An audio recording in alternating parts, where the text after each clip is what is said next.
Thanks, man.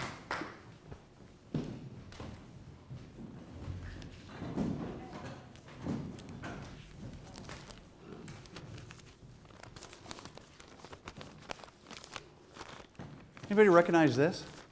Newspaper. Correct. What paper would this be? Close. The other one. It's an obit. I'm going to read it to you. She's gone to see her brother. She died June 12, 2011, at the age of 28. A radiant spirit and a beloved daughter to her parents, loving companion and best friend to her sister, she will be missed and mourned by her family and friends. Russell was born in Vernon, Washington. He graduated Mac High. He was a gentle soul, but he struggled with muscular dystrophy. He was an avid sports fan. He loved oldies music and slot machine tournaments at Sherry Heights Casino. My question for you, for all of us today, is this. What is your best friend going to stand up and say at your memorial?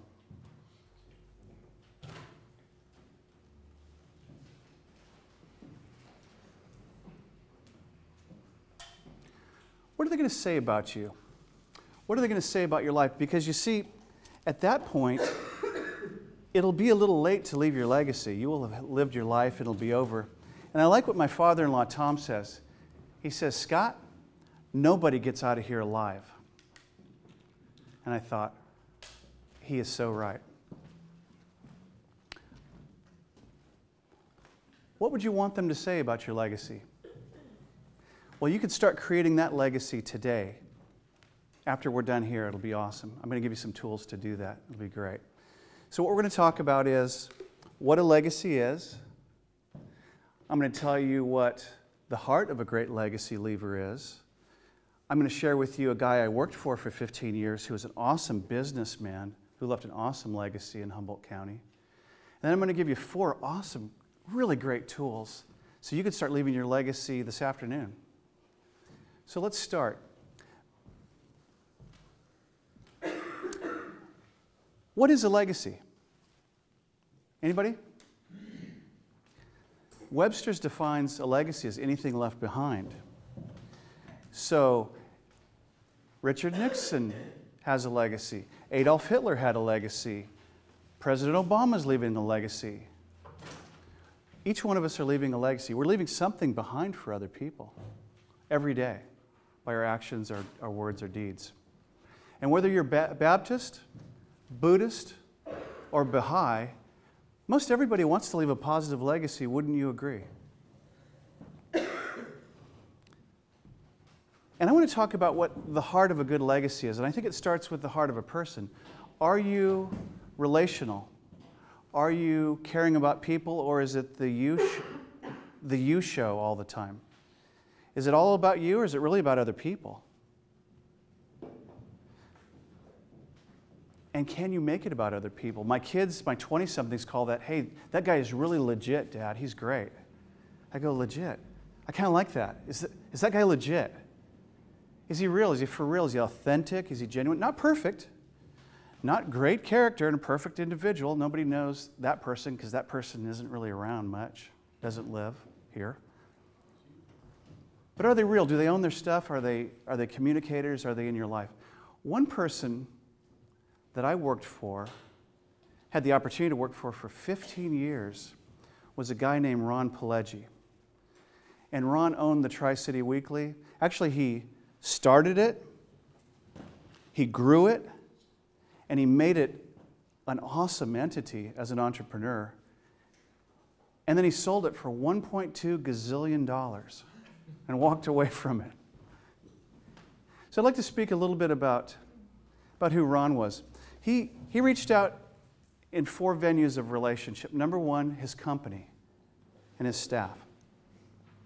Number 2, his clients. He cared about clients a lot. Number 3, he cared about community and was community involved. And then number 4, He was very big in his industry. He really cared about the industry and seeing the free paper industry move forward. So let's start with number one, his company. To work for this guy was a pleasure. He cared about his guys. He took care of us. There's nothing I wouldn't do for this man. When he said, hey, please return this video to Arcata for me, please, thank you so much that I have the opportunity to actually do something nice for you. He was that guy. He threw a party for 8 of us sales guys. You talk about sales training. 8 salespeople and their spouses. He spent 10, 12 grand on a dinner and an auction prize night, routinely. So he actually put his money where his mouth was and took really good care of employees. He really did care. And he is what I would call an example of servant leadership. He got it. He was relational. He made it about people. He made it about relationship. And he made it about serving other people because he knew, I think in the back of his mind, he knew it would pay back. And of course it does. So number 2, clients. He valued customers. He was this customer guy. He would take care of clients. He had a client that was on hard times. And it was a rough winter. And it was going into Christmas. This guy had no money. His business was kind of dipping. Ron gave it away for a while. He chose to give away the store because he could. He was an entrepreneur, owner, operator. He gave it away because he cared about Bob. And that exemplified, I think, to me what a big heart this guy had. And he would do that routinely for customer after customer, and he would care for them. And he knew all you had to do was ask, Ron, I'm in some rough times. I can't pay my bill. I need some extra push. And Ron would arrive at the scene and take care of people. Number 3, community. He was a crazy Rotarian. The guy was so involved in Rotary, he just did it all. He did the Rotary newsletter every Monday. He was on time. He held offices. He did outreach. The guy was really involved in CASA because he could help promote CASA through his publication. So he was in CASA. He would give when asked through the community. So he left a legacy there and a life of significance. And lastly, in his industry, the Free Papers Association of America, most of us don't know this, but the Tri-City back in the day was like the Academy Award-winning paper. It was the bomb.com. People loved the Tri-City until Craigslist. But having said that, this guy won every award, held every office, and would go back to St. Louis and freely share the secrets of the trade. He didn't guard those. He gave them away because he wanted to see his industry move forward and do something amazing. So Ron Pileggi left me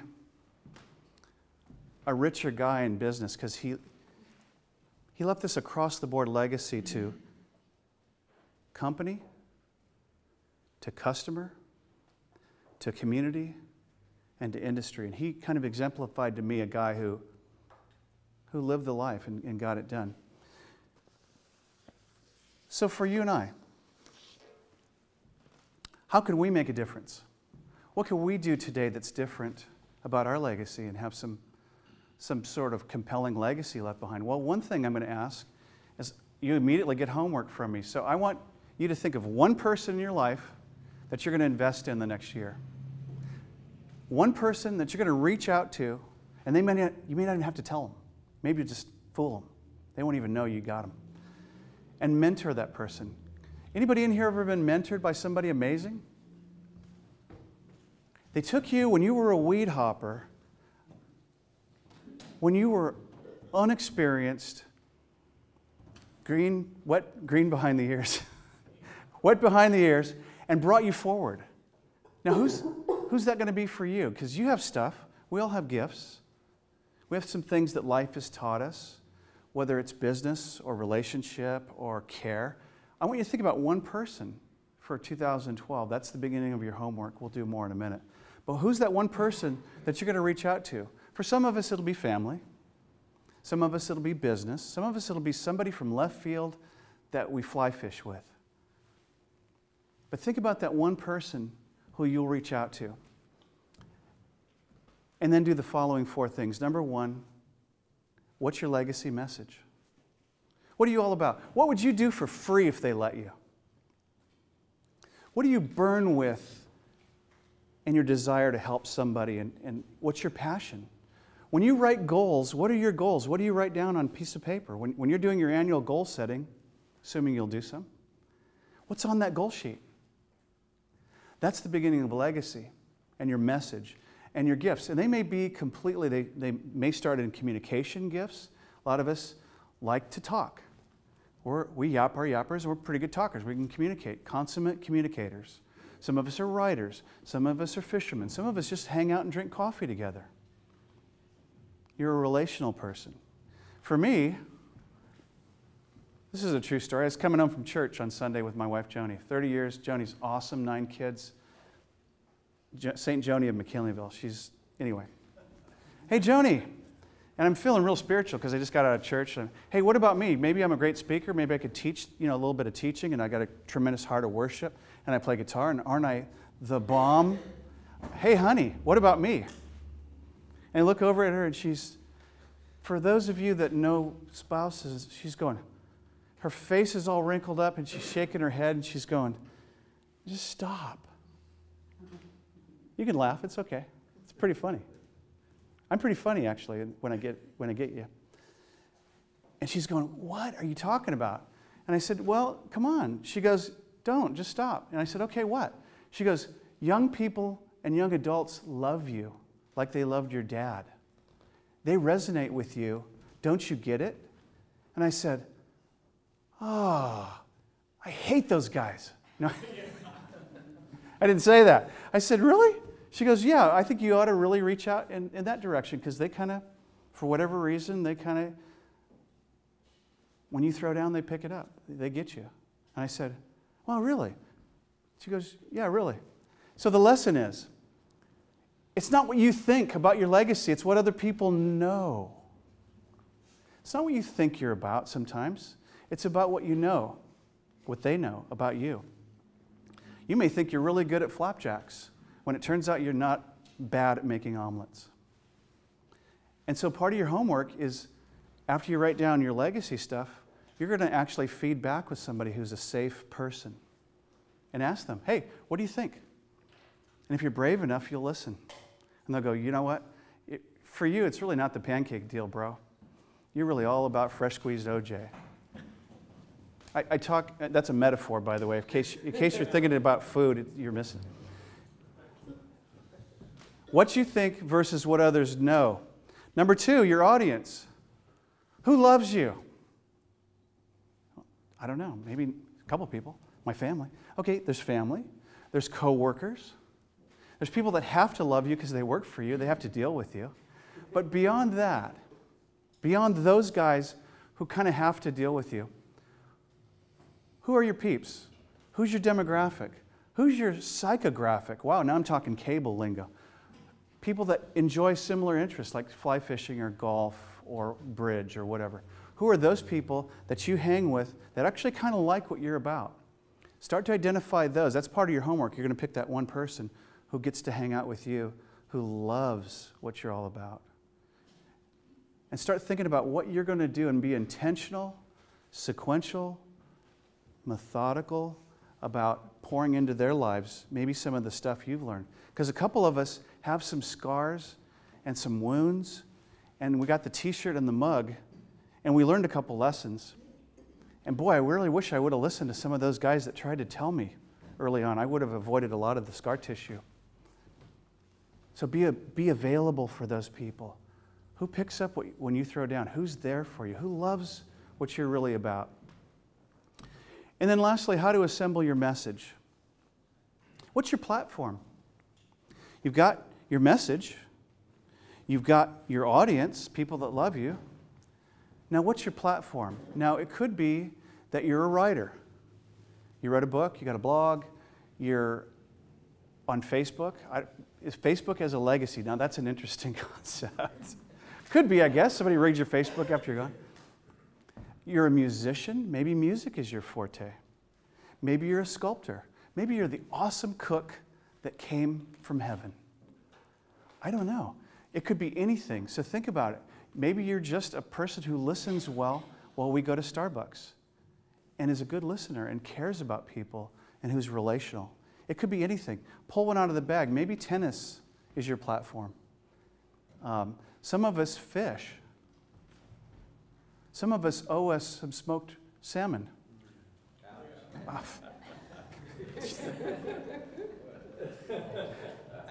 Just saying. So find your platform. Find what that is. Now, not everybody's a public speaker. By the way, there is no other speaking other than public speaking. I guess you could do private speaking and it would just be you and your... But most of it's public. I think it does start with talking. It does start with communication skills. It does start with perhaps writing. But think about where your legacy is. I love that man's tri-tip. He's left a legacy through some food. It's awesome. Some people leave other legacies. So be cognizant of your message, your audience, and your platform. And you'll leave an awesome legacy. So here goes the homework. Will you... Now, you don't have to do this. You don't have to do it. But you get to. You don't have to go to the gym. You don't have to eat your veggies. You don't have to be married. You don't have to go to church. You don't have to celebrate Christmas. But guess what? I get to. It's awesome. So what are you going to do to change your paradigm in 2012 from have to, got to, oh, I got to get to. Oh, I get to. I get to go home tonight and yell at my kids. It's going to be awesome. I get to go do my job today and drive around Fortuna and hang out with people and be that guy. I get to. So the question becomes, what are you going to do to shift your paradigm from have to, oh, I got to do it, oh man, to I get to, I'm so grateful. So here's the homework, the have to get to. Write down what you think your legacy is and your gifts, your message. Share that with someone that's safe, a safe person. Don't give it to, some stranger on the street while they laugh at you and read it. Go, are you kidding me? Give it to a safe person. And then let them laugh at you. Just kidding. Another moment of humor that you missed there, but it was there. Let them look at it and read it and go, you know what? You're right. You're so about this. Go for it, man. Go write the book. Start your blog. Start to write this stuff down. You got an awesome, ancestrything.com. Go for that, man. Write about your, that Abe Lincoln was your distant relative. Go do it. And run that by somebody. And if you dare, email me and say, hey, I did it. Maybe one or two people might do that today. Maybe not. And then find out who that person is that you can invest in. And you'll leave an awesome legacy that if you don't, we'll be lesser for it. The community will be lesser for it. I'll end with a story. My dad, Bob Hammond, was a P-51 fighter pilot in World War II. Drank like a fish for 30 years. The best moment he had was when he opened up the fridge and it was full of Bud bottles. Word up, dog, it was going to be a good weekend. Typical alcoholic thinking. It's great. And what happened to my dad is he had this transition. It's called sobriety. He got sober, so for the last 33 years of his life, till he died 7 years ago at 83 in Columbia, Missouri, he was an awesome guy, man. S.O.B., sweet old Bob. Bob the hugger. He liked to hug people. And sometimes it was a little weird, but usually not. He was a hugger, man. He just, hey, love you. And he was grateful. My wife loved my father. He was just this great guy. And my dad did one thing well. He had no real estate. He had no holdings. You could put all of his junk in his Chevy Celebrity, cruddy old car. But what he did have, and that's outlasted all that other stuff that would have been spent by now, is he had an awesome legacy because he was present. He showed up at events. He would drive from San Diego 825 miles to McKinleyville, California, and buy a bunch of ice cream at Safeway for his grandkids. Wow, Scott, what a legacy. Yeah, it was a great legacy. He brought it. He brought it at the end. He showed up. He came to events. He came and he stayed. He came and he helped. Well, later in his years, he'd take a lot of naps because he was kind of old. That's okay. We gave him grace. But my father was a legacy leaver because he was kind enough to show up and hang out and enjoy the grandkids.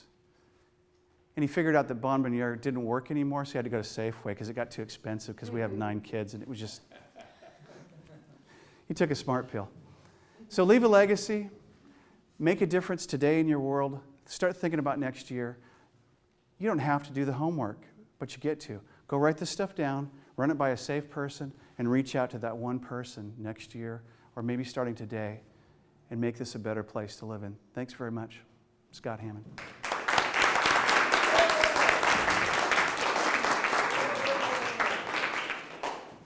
Questions for Scott, guys? Comments? Feedback? Go ahead. Humiliate me. Bring it. Give me a hard one, a curveball. What was that homework again? Yeah, right. Go write who you are down and then go ask somebody. Go, hey, Peter, is this right? Yeah. Is this who I am? Or ask your wife. She'll know. How well is it accepted when your first boss of the Tri-City Week that went and openly expressed how to be successful? How many people actually picked up on that and ran with it? Great idea. In terms of his industry, Yeah. when he shared, a lot of guys actually emulated a lot of the practices at Tri-City because they were cutting edge in the day. Big circulation. He did everything right. He did audits. He cared about customers. He invested a lot of money back in the industry as opposed to a lot of guys skimmed profits and cut costs. He threw it back in the company, and as a result, he had an awesome product that won literally Oscars in the industry back in the day, which is a different industry today, but the principle holds. Thanks, great question. Anybody else? Yes, sir. Where is Ron Pileggi these days? Ron Pileggi travels. He's going to live up here at his building. I guess he's coming back into town. I think he was just at Gary Barker's. I know that much in Willow Creek. But I think he's coming back to town to live. Is he still in the newspaper industry? Or? No, he sold it all.